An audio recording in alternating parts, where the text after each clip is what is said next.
We have to have a forensic accounting of everything that's happened. Kumusta po? We have to evaluate the readiness of the person to be a state witness. We have to look at the whole truth and veracity of all the statements made. You do not create a state witness just like that.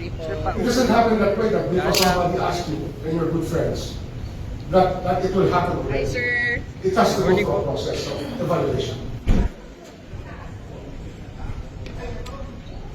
So mga kapolitika, update po pala tayo dito sa Diskaya dahil meron pong development. Nag-usap na daw itong sila Diskaya at itong si Boying Rimulya para maging state witness dahil ito nga yung hinihingi nila para magkaroon sila ng proteksyon.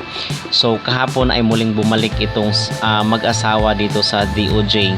So ating pag-uusapan kasi sa tingin ko ay wala akong tiwala dito sa paglapit nila Carl Diskaya at ni Sara dito sa Department of Justice sa pangunguna of course ng recommendation ni Soto at itong si Lacson kasi nung kay Marcoleta, nung si Marcoleta pang may hawak sa Diskaya is ayaw naman nila. Pero ngayon how come na bumaliktad itong sila Soto at itong sila Lacson na pwede nang maging state witness itong sila Diskaya after na mag-usap itong si Diskaya dito sa Senate President at itong si Lacson. So something is fishy mga kapolitika kung bakit ganito yung mga nangyayari na how come nung time ni Marcoleta na nandun ang mga Diskaya, then si Marcoleta yung naghihingi ng protection dito sa dalawa bilang maging state witness ay ayaw nila. So ngayon ay bumaliktad at pwede na daw sabi ni Boying Rimulya as long as sasabihin nila yung ibang mga involved dito sa flood control scandal.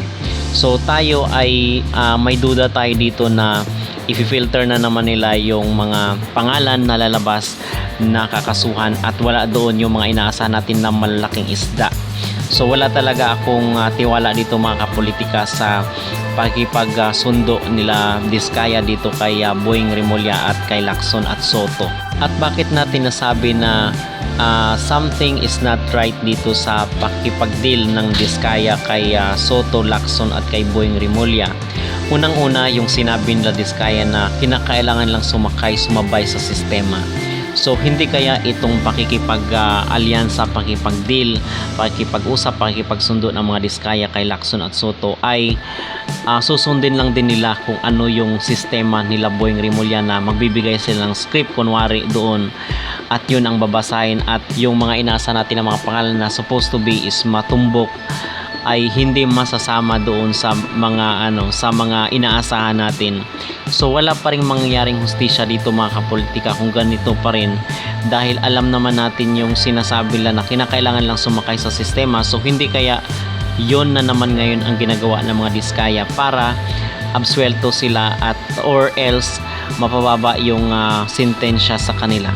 So just asking or nagtatanong lang naman tayo dito sa mga pangyayari dahil ako personally ay wala akong tiwala dito sa sistema or yung mga ginagawa ni Boying Rimulya base sa ating mga nakikita dito sa Senate hearing.